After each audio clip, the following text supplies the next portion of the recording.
Ciao a tutti! In ogni cultura la società è suddivisa in tanti sottogruppi. Ciascuno di questi gruppi ha un linguaggio diverso che li distingue dagli altri gruppi. E alcuni di questi gruppi hanno un linguaggio particolarmente distinto, che in inglese viene detto slang e che in italiano spesso chiamiamo, pronunciato all'italiana, slang, oppure gergo. E questo è l'argomento di cui vi voglio parlare oggi. Dunque, se avete visto dei film anglofoni, in particolare dei film americani, più o meno le espressioni gergali sono sempre le stesse. Il che non vuol dire che nel mondo anglofono non ci sia varietà regionale. Anzi, nel Regno Unito, in Australia e in ciascuno dei paesi in cui si parla inglese ci sono delle espressioni gergali completamente diverse.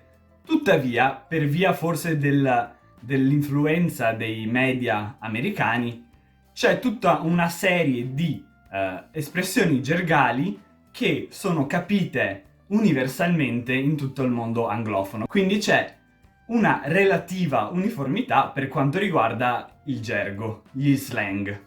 C'è una base di espressioni gergali comuni a tutti o che perlomeno tutti capiscono nel mondo anglofono. In Italia la situazione è un po' diversa. Vi faccio una piccola digressione storica, che è importante per capire il contesto e il retroscena culturale sul quale si sono poi sviluppati i vari gerghi in Italia. In particolare, quello di cui voglio parlare è il gergo giovanile. Cominciamo dall'inizio. L'Italia è stata fondata nel 1861.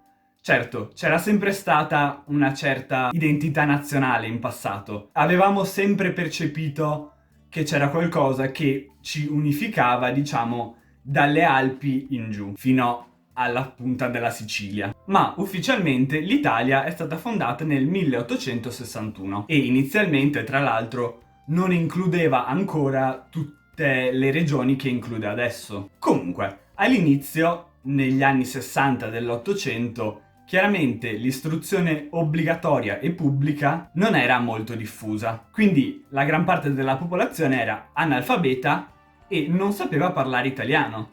Perché? Perché in ciascuna regione si parlava un dialetto locale, che in realtà sono delle vere e proprie lingue. E prima o poi magari farò un video al riguardo. Comunemente li chiamiamo dialetti, ma in realtà sono delle lingue che si sono sviluppate parallelamente all'italiano e non come varianti regionali dell'italiano standard. Quindi abbiamo una situazione in cui esiste l'Italia, ma la stragrande maggioranza della popolazione non parla italiano. Una prima ondata di unificazione dal punto di vista linguistico è arrivata con le due guerre mondiali. Perché? Per la prima volta italiani dal sud Italia e dal nord Italia si sono dovuti incontrare nell'esercito e hanno dovuto trovare un modo per comunicare tra di loro. Inoltre ha cominciato a esserci più alfabetizzazione con la diffusione della scuola dell'obbligo pubblica. Un grossissimo contributo è stato dato dalla televisione negli anni 50. Con i primi programmi televisivi a livello nazionale, gli italiani hanno cominciato a acquisire una certa familiarità e dimestichezza con l'italiano standard tramite la TV che guardavano tutti i giorni, anche se inizialmente era un lusso dei più ricchi. Nonostante la televisione, la generazione dei miei genitori, quindi persone che hanno adesso tra i 50 e i 60 anni, sono ancora cresciute come dialettofoni, quindi che parlano dialetto, come prima lingua, prima di essere italofoni, quindi che parlano italiano come prima lingua. Sicuramente durante la loro vita hanno parlato spesso un misto tra italiano e dialetto, ma la lingua prevalente per tanto tempo è stato il dialetto per loro. Quindi la mia generazione, nata negli anni 90, è una delle primissime ad essere cresciuta come italofona al 100%, anche se con alcune influenze del dialetto sicuramente. E in alcune regioni più specifiche in cui il dialetto ha un valore culturale più forte, ancora adesso tanti parlano più il dialetto dell'italiano standard. Ma comunque la stragrande maggioranza degli italiani della mia età e più giovani parlano prevalentemente italiano. In più, al giorno d'oggi, negli ultimi 10 anni, l'arrivo di internet e la sua diffusione su larghissima scala ha fatto in modo che ci fosse un'ulteriore standardizzazione del modo di parlare dei giovani italiani. Perché vi dico tutto questo, quindi? Perché, a differenza dei giovani del mondo anglofono o anche del mondo francofono, mi riferisco alle due lingue che conosco meglio, che sono due realtà piuttosto standardizzate dal punto di vista linguistico in confronto all'italiano, i giovani italiani non hanno molti slang in italiano standard. Ci sono sicuramente alcuni termini gergali utilizzati dai giovani che sono comprensibili a livello nazionale e che sono utilizzati più o meno da tutti. Alcuni esempi possono essere raga, che è un'abbreviazione di ragazzi e che è un modo quindi di rivolgersi a un gruppo di persone più o meno della nostra età.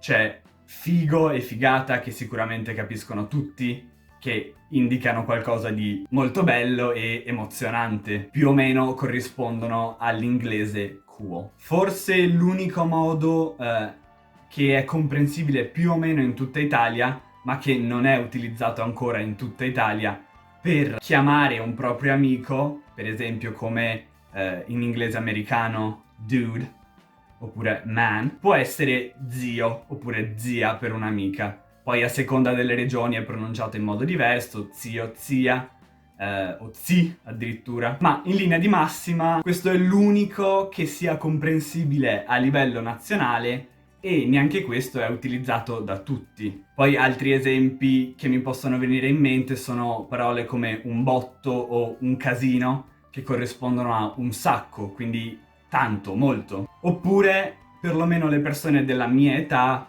a volte dicono sciallo o scialla per dire tranquillo, non ti preoccupare. Ma penso che questa espressione sia già diventata un pochino datata, un po' vecchia, diciamo. Non so se gli adolescenti di adesso usino ancora questa espressione. Ma, oltre a questi, ce ne sono pochi altri. Perché? Perché tuttora, ancora oggi, i giovani italiani tendono a trarre, a prendere le proprie espressioni gergali dal loro dialetto locale. Quindi, per la gran parte, non sono espressioni che sono comprensibili a livello nazionale e che hanno la possibilità di diffondersi su scala nazionale, essere usati da nord a sud. Quello che sto per dire non è basato su nessun dato scientifico, è solo una mia presupposizione, ma penso che la gran parte delle espressioni gergali usate a livello nazionale, anche queste siano in realtà prese poi da delle espressioni dialettali utilizzate in alcune zone che hanno un maggior prestigio dal punto di vista culturale per ragioni economiche tendenzialmente. Per esempio Milano, Roma e Torino. E forse a volte per motivi storici anche la Toscana. Tuttavia, appunto per i motivi storici che ho elencato poco fa, i media italiani, quindi la TV, la radio, internet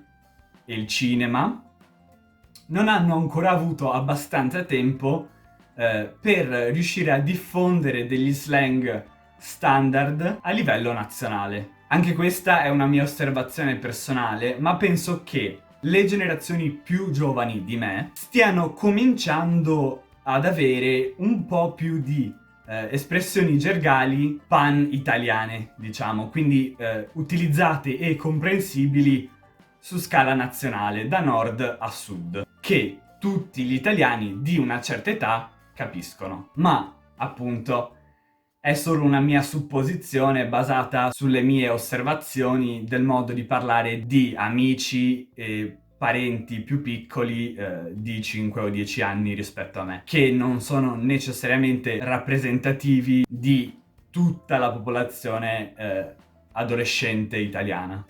Inoltre ho notato che i più giovani hanno cominciato a utilizzare anche una serie di slang provenienti dalla lingua inglese, ma per la gran parte tutti legati al mondo di internet e non necessariamente alla vita reale. Il che non è per forza un male, ma non essendo strettamente italiano non mi ci soffermo.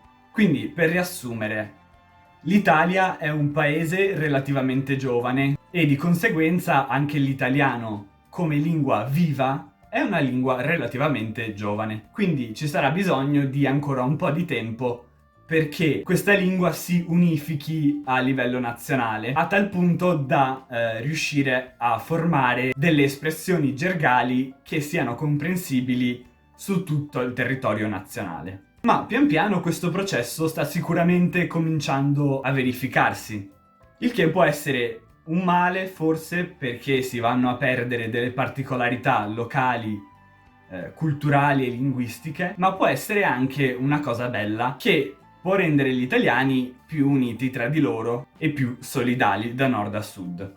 Nei vostri paesi d'origine esistono delle espressioni gergali giovanili diffuse su scala nazionale o diffuse addirittura in tutti gli altri paesi in cui si parla la vostra lingua madre? Parlatemene nei commenti qui sotto. Spero che questo video vi sia piaciuto e vi sia stato utile. Se sì, mettete mi piace e iscrivetevi al canale.